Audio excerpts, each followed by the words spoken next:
Magandang hapon! Kumusta po? Narito po ulit ang update natin para sa lagay ng ating panahon ngayong hapon po ng November 24, 2024 na kung saan sa ngayon ay lumalakas na po ang bugso ng hanging amihan at gaya po ninyong napapansin ay umaabot na po hanggang dyan po sa may Quezon Province at easterlies naman ang hangin na umiihip sa silangan ng Southern Luzon, Visayas at Mindanao.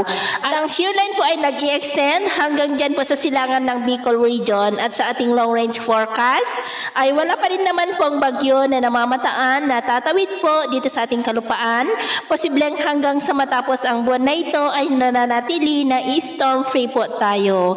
At sa lagay ng ating panahon ngayong hapon ay cloudy skies with isolated rains sa ilang bahagi ng Batanes, Cagayan Valley, Apayao, Mountain Province, Quezon, Camarines Provinces, Sorsogon, Catanduanes, Calapan, Aklan, Escalante, Leyte, Northern Samar, Eastern Samar, Caraga, Davao Region at Sorsogon. At mamayang gabi, posible pa rin ang mga pag-uulan sa ilang bahagi ng ating bansa, lalo na sa silangang bahagi, kaya mag-ingat po tayo sa mga banta pa rin ng mga pagbaha at pagguho ng lupa.